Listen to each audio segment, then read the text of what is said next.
Hello আমার দুষ্টু মিষ্ট বন্ধুরা, কেমন আছো তোমরা সবাই? আশা করি তোমরা সবাই অনেক ভালো আছো। বন্ধুরা, আমি আবারও চলে আসলাম তোমাদের মজা দেওয়ার জন্য নতুন একটি গল্প নিয়ে। আশা করি আজকের গল্পটি শুনলে তোমাদের হয়ে যাবে। তাই গল্পটি শোনার আগে অবশ্যই হেডফোন ব্যবহার করো। গল্পটি শুরু করার আগে বন্ধুরা, তোমাদের নিকট আমার ছোট্ট একটি অনুরোধ। তোমরা দয়া করে আমার চ্যানেলটি সাবস্ক্রাইব করে আমাকে সাপোর্ট করবা। হ্যালো বন্ধুরা, আমি রিহান। চাকুরির জন্যে ঢাকায় থাকি।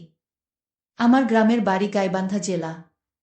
আমি বিয়েও করেছি গাইবান্ধা, আমাদের গ্রামের পাশের গ্রামেই। আমি একটা এনজিওতে ফিল্ড অফিসার হিসেবে কর্মরত আছি। বিয়ে করেছি গাইবান্ধায়। আমার শ্বশুর নাম গৌরাঙ্গ চন্দ্র। পেশায় একজন কৃষক হলেও গত 5 বছর ধরে তিনি ওমান থাকেন। বিয়ে করেছি প্রায় 7 বছর আগে। আমার এক শালা ও এক শালি আছে। বয়স তাদের বেশি নয়। শালা সবে মাত্র ক্লাস 10-এ পড়ে, আর শালি পড়ে ক্লাস 7-এ। বিয়ের পর আমার একটি ছেলের সন্তানও হয়েছে। বউ বাচ্চা নিয়ে আমি ঢাকায় থাকি। আমার স্ত্রী অনেক অমায়িক একটা নারী। সৌভাগ্যের ফলে হয়তো আমার ভাগ্যে এই রকম জুটেছে। সংসার, সন্তান আর পরিবার, এ নিয়ে আমার বউয়ের সারাবেলা কাটে। আজ আপনাদের ব্যতিক্রম একটা ঘটনা বলবো। গত 2 বছর আগের কথা। আগেই বলে নেই, আমার শাশুড়ির বয়স 38-এর কাছাকাছি। কিন্তু উনাকে দেখলে এটা মনে হবে না যে উনি 3 সন্তানের জননী। প্রথম প্রথম বিয়ের 3 থেকে 4 বছর আমি ওনার দিকে কখনো ভালোভাবে তাকাইনি। কিন্তু আমার শ্বশুর মশাই বিদেশ যাওয়ার পর আমি ওনার দিকে একটু একটু ব্যতিক্রম দৃষ্টি দেয়া শুরু করি। এজন্যে যে স্বামী বিদেশে গেলে মহিলারা নাকি অন্য পুরুষের দিকে কিছুটা আসক্ত হয়। আর তাছাড়াও আমার শ্বশুর মশাই যখন বিদেশ চলে যান, তখন আমাকে বলে গিয়েছিল যে বাবা, আমার সংসার, আমার পরিবার আজ থেকে দেখার দায়িত্ব তোমার। ভগবানের চাইলে হয়তো তোমাদের আর আমার মধ্যে দেখা কবে হবে ভগবানে জানে। আমার শ্বশুর মশাই আরও বলে গেলেন যে বাবা রিহান, আমি তো চলে যাচ্ছি, তোমার শাশুড়ি মার দিকে একটু খেয়াল রেখো। আমি তো বাড়িতে থাকব না, মাঝে মাঝে তোমার শাশুড়ি মার একটু খেয়াল রেখো। আমি বললাম, আচ্ছা ঠিক আছে বাবা, আপনি এই বিষয় নিয়ে কোনো চিন্তা করবেন না। তারপর আমার শ্বশুর মশাই বিদেশ চলে গেলেন। যাই হোক, মূল ঘটনায় আসা যাক। গত 2 বছর আগে বর্ষাকালে আমি অফিসের কাজে ঢাকা গিয়েছিলাম। অফিসের কাজ শেষ করে জরুরি কাজে আমার গ্রামের বাড়ি গাইবান্ধা যাচ্ছিলাম। তখন রাত 8:30 বাজে প্রায়। আমার মোবাইলে আমার শাশুড়ির একটি ফোন আসে। রিসিভ করার পর উনি জানতে চাইলেন আমি এখন কোথায়। আমি বললাম, আম্মা, আমি তো গাইবান্ধার কাছাকাছি, বাড়িতে যাচ্ছি, গাড়িতে আছি। উনি বললেন, বাবা তুমি আমাদের বাড়িতে আসো। সজীবের মানে আমার ছোট শালার শরীর খুব খারাপ, সকালে ডাক্তারের কাছে নিতে হবে। ভাবলাম বাড়িতে তো কেউ নেই, আসলে উনার এ বিপদে আমার থাকা জরুরি। বললাম, ঠিক আছে আম্মা, আমি আসছি। আমার স্ত্রীকে ফোনে ঘটনাটা বললাম এবং বললাম যে তোমাদের বাড়িতে যাচ্ছি আমি, আর মাত্র প্রায় 2-2.5 কিলোমিটার পথ গেলেই তোমাদের বাড়ি চলে যাব। এই বলে আমি আমার বউয়ের ফোন কেটে দিলাম। গাড়ি থেকে নেমে রাত প্রায় 9:20 বেজে গেছে। বর্ষাকাল, তারপর আবারও লোডশেডিং। বাজারে নেমে রিকশা নিলাম শ্বশুরবাড়ি পর্যন্ত। গিয়ে পৌঁছতে পৌঁছতে রাত প্রায় 11টা বেজে গেছে। শাশুড়ি মা আমাকে দেখে অনেক খুশি হয়েছে। ঘরে গিয়ে দেখি আমার শালার 101 ডিগ্রি জ্বর, ঘুমাচ্ছে। আমার শাশুড়ি মা আমাকে বলল, বাবা তুমি কাপড় চোপড় পাল্টাও, আমি তোমার খাবার দিচ্ছি। শাশুড়ি মা রান্নাঘরে চলে গেল। আমি হাত মুখ ধুয়ে খাটের উপর বসলাম। ততক্ষণে বিদ্যুৎ আসলো। শাশুড়ি খাবার টেবিলে খাবার দিয়ে আমাকে বললেন, বাবা তুমি আসো, খাবারটা ঠান্ডা হয়ে যাবে। আমি দ্রুত গেলাম খাবার ঘরে। শাশুড়ি টেবিলের পাশে দাঁড়ানো। আমি খাওয়া শুরু করলাম। উনি বাসার সবার খবর জিজ্ঞেস করছেন। আমি খাচ্ছি এবং উত্তর দিচ্ছি। হঠাৎ আমার চোখ পড়ল শাশুড়ির দিকে। ওহ মা, এত সুন্দর আমার শাশুড়ি, আগে তো দেখিনি। সবুজ রঙের একটা শাড়ি পরেছেন আজ। হঠাৎ বিদ্যুৎ আবার চলে গেল। আমার শাশুড়ি মোমবাতি জ্বালিয়ে টেবিলে আমার পাশে এসে রাখছেন। পেছন থেকে ওনাকে মনে হলো যেন মধ্যবয়সী এক অপরূপ সুন্দরী। উনার চেহারার মধ্যে যেন অন্যরকম একটা মায়া আছে। আহ, এত নাদুস নুদুস, একেবারে উপভোগ করার মতো।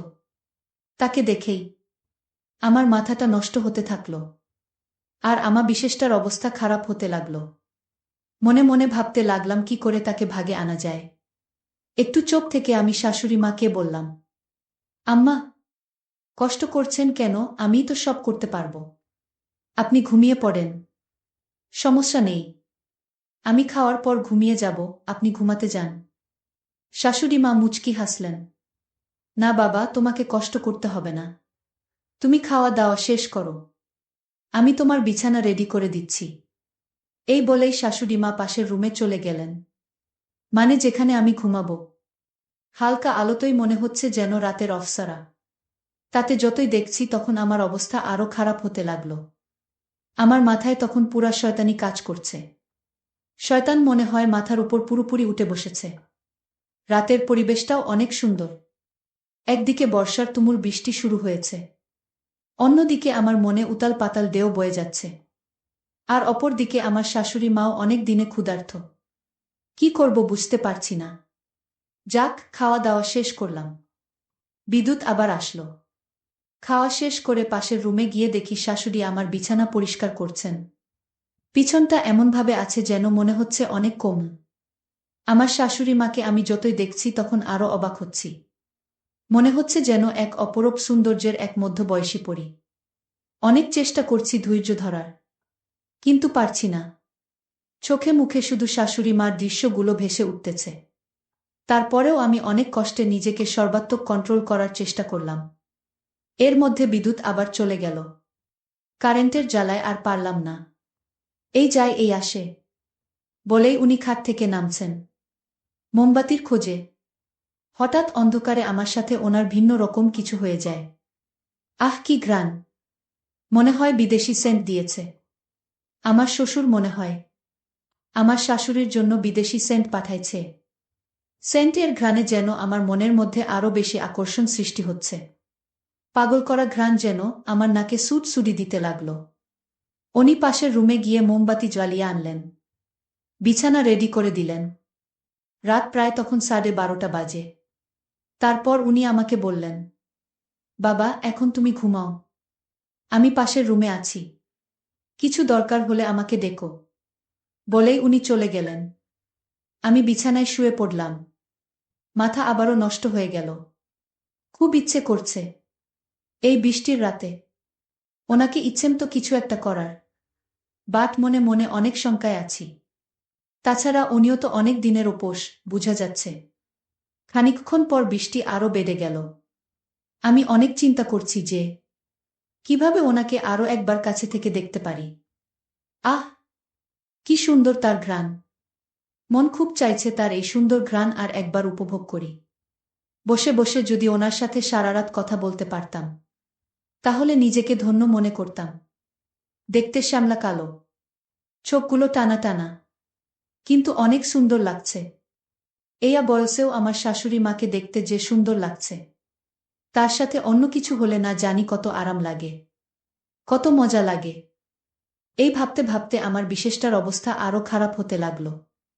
মাথায় একের পর এক বুদ্ধি আনতে শুরু করলাম। হঠাৎ সিদ্ধান্ত নিয়ে ফেললাম, যেভাবেই হোক ওনাকে আমার আজ চাই। একটু শান্তি দরকার। এই রুম থেকে আস্তে আস্তে ডাকতে লাগলাম, আম্মা কি ঘুমিয়ে গেছেন? আমার শাশুড়ি মা বলল, না বাবা, এখনো তো ঘুমাইনি। কেন, তোমার কিছু লাগবে? আমি বললাম, আম্মা, মাথাটা প্রচণ্ড ব্যথা করছে। টাইগার বাম আছে? হ্যাঁ বাবা, আছে, আমি নিয়ে আসছি। আহ, যেভাবেই হোক শাশুড়িকে আমার বশ করতেই হবে। মনে মনে ভাবলাম, সুযোগটা হাতছাড়া করা যাবে না। তারপর আমার শাশুড়ি মা আমাকে বলল, বাবা, তুমি এতক্ষণ কেন বলনি যে তোমার মাথা ব্যথা করছে? আগেই তো মালিশ করে দিতাম। এই বলে উনি মালিশ করার জন্যে আমার রুমে আসলেন। মশারিটা একটু সরিয়ে আমার খাটের কোণায় বসলেন। তারপর বললেন, দেখি বাবা, মাথাটা সামনে আনো, আমি মালিশ করে দিচ্ছি। আমি বললাম, না আম্মা, আমিই দিতে পারবো। কি বলো, আমি তো তোমার মা। আর তুমি আমার ছেলে। তোমার মাথার হাত দিলে কি সমস্যা আছে? আমি বললাম, না না আম্মা, আপনি কি বলছেন?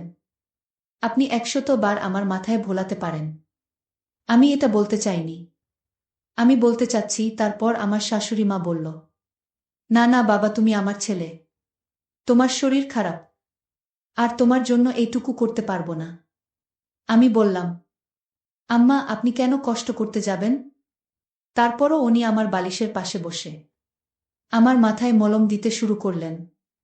উনি কিছুক্ষণ মলম দেওয়ার পর আমার এত ভালো লাগলো, মনে হলো আমি স্বর্গে আছি। বেশ কিছুক্ষণ মালিশ করার পর আমি ঘুমানোর ভান করলাম। আবার উনি যখন উঠে যেতে চাইলেন, তখন আবার এমন ভান করছি যে আমার মাথার কোনো উপকারই হয়নি।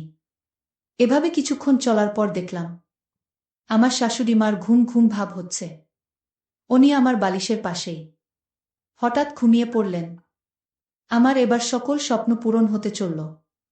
আর আমি মনে মনে ভাবতে লাগলাম, এটা দেখছি মেঘনা চাইতেই জল। আমিও ঘুমের ভান ধরলাম। কিছুক্ষণ ভান ধরে অন্ধকারে কিছুটা সামলে রাখলাম, যদিও মনে তখন অন্য রকম উতাল পাতাল করছে। খুব ইচ্ছে করছে অন্য কিছু করার, যে কাজটা করলে মনে তৃপ্তি পাই। তারপরও কেন জানি একটু একটু ভয় করছে। আর মনে মনে ভাবছি, এ সুযোগ হয়তো বারবার আসবে না। এখনই কাজে লেগে পড়ার সুবর্ণ সুযোগ। ঘুমের ভান করে আমি তার সাথে অন্য রকম কিছু করার চেষ্টা করলাম। উনি তো প্রচণ্ড ঘুমে মগ্ন। একটু একটু করে আমার তো আগুন জ্বলে উঠতে লাগলো। আমি আস্তে আস্তে ওনার সাথে আরও একটু ঘনিষ্ঠ হতে লাগলাম। অনেক আস্তে আস্তে, যেন টের না পায়। খুব সাবধানের সাথে যখন কিছু করার চেষ্টা করছি, তখন আমার মনের ভিতরে আরও ভয় কাজ করছে। মনে মনে ভাবছি, যদি আমার শাশুড়ি মা টের পেয়ে যায়, তাহলে তো হাটে হাঁড়ি ভেঙে যাবে, আর আমি অনেক লজ্জা পেয়ে যাব। আমি তখনও আমার শাশুড়ি মার সৌন্দর্য মন ভরে দেখতে লাগলাম। ডিম লাইটের আলো মনে হলো যেন সিল্কি মারা আকাশের পরি। আর আমি চুপি চুপি আর একটু ফ্রি হতে লাগলাম। আর তিনি প্রচণ্ড ঘুমের ঘোরে আমার আরও কাছাকাছি চলে এলেন। মন হচ্ছে পুরোপুরি ঘুমেই আছেন। উনি আমার উল্টো দিকে শুয়ে আছেন। আর আমি একটু পেতেই মনে হলো যেন অন্যরকম একটা শান্তি পেলাম। আমি আস্তে আস্তে আবার ওনার আরও কাছে যেতে লাগলাম। আমিও ঘুমের ভান করে অচেতন অবস্থায় উনার সাথে অন্যরকম একটা ইমেজ পেতে লাগলাম। আর মনের ভিতর থেকে আস্তে আস্তে ভয়গুলো দূর হতে লাগলো।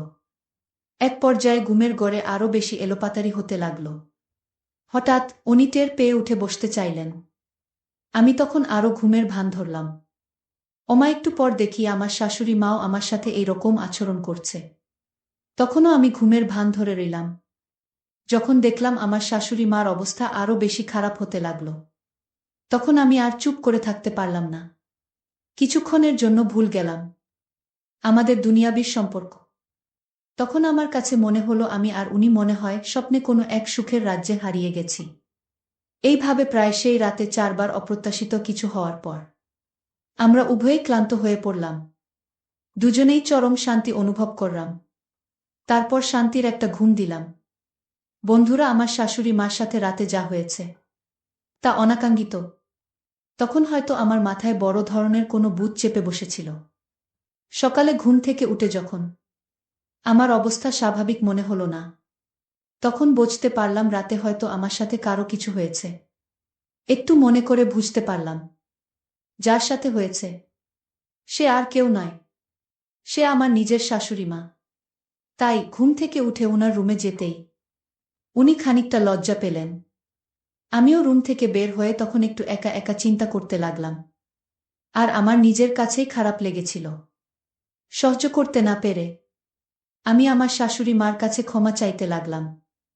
আমি বললাম, আম্মা, রাতে অচেতন অবস্থায় ঘুমের ঘরে হয়তো আপনার সাথে আমার ভুল কিছু হয়ে গেছে। আপনি আমায় ক্ষমা করে দেন। আর কোনো দিন এমন হবে না। তারপর শাশুড়ি মা আমাকে বলল, না না বাবা, কি বলছো? তোমার কোনো ভুল হয় নাই। তুমি তো আর জেনে বুঝে করছো না। আর তাছাড়া আমার তো ভালোই লেগেছিল। তারপর আমার শাশুড়ি মা একটা মুচকি হাসি দিয়ে বলল, বাবা, তুমি চাইলে সারা জীবন আমার সাথে এইভাবে ফ্রি থাকতে পারো। রাত্রে তোমার আচরণে আমি অনেক খুশি এবং অনেক সুখ পেয়েছিলাম। তুমি যা করেছ ঠিক করেছ। এতে আমার কোনো সমস্যা নাই। আসলে তোমার সুর অনেক দিন ধরে বাড়িতে থাকে না। আমারও একটু আধটু মন চায় বাবা, কিন্তু লোক লজ্জার ভয়ে আমি মন চাইলেও দূরে কোথাও যাই না। এই বলে শাশুড়ি মা রুমে চলে গেল। আমি মনে মনে বললাম, আরে বাবা, এত মেঘ না চাইতেই জল। কোনো দিন তো ভাবতেই পারি নাই যে আমার শাশুড়ি মা এত সহজে আমার ভাগে চলে আসবে। একটু পরেই আমার শালা শালিরাও এসে হাজির। তখন আমি তাদের সাথে বিভিন্ন বিষয় নিয়ে কথা বলা শুরু করলাম। আমার শালা এখন আর ততটা অসুস্থ নয়। শালা শালিও তারা স্কুলে চলে গেছে। শাশুড়ি পাশের রুমে যাচ্ছে। উনি গোসল করে পবিত্র হয়ে এসেছেন। গোসল করে এসে আমাদেরকে নাস্তা বানিয়ে দিলেন। আমি নাস্তা করে আমার বাড়ির উদ্দেশ্যে রওনা দিব। ঠিক এমন সময় আমার শাশুড়ি মা আমাকে বলল, বাবা অনিল, আবার যখনই তোমার মধু খেতে মন চায় তখনই আমাদের বাড়িতে চলে এসো। আমি তখন শাশুড়ি মাকে দেখে একটা মুচকি হাসি দিয়ে বাড়ি থেকে বের হয়ে চলে আসলাম। তারপর থেকে আমার আর শাশুড়ি মার প্রায় প্রায় চলত এক অলৌকিক চন্দ্রলীলা। বন্ধুরা, আজকে এই পর্যন্তই। আবারও আসবো তোমাদের মধ্যে নতুন কোনো ভিডিও নিয়ে। গল্পটি যদি তোমাদের ভালো লাগে তাহলে একটি লাইক দাও। প্রতিদিন আমি মজা দেওয়ার জন্য একটা করে নতুন গল্প উপহার দিব। তাই তোমাদেরকে অনুরোধ করে বলছি, তোমরা যদি এই রকম ধরনের ইন্টারেস্টিং গল্প পেতে চাও তাহলে দয়া করে আমার চ্যানেলটি সাবস্ক্রাইব করো। পরিশেষে তোমাদের সকলের সুস্বাস্থ্য কামনা করি। ভিডিওটি দেখার জন্য তোমাদের সকলকে অসংখ্য ধন্যবাদ।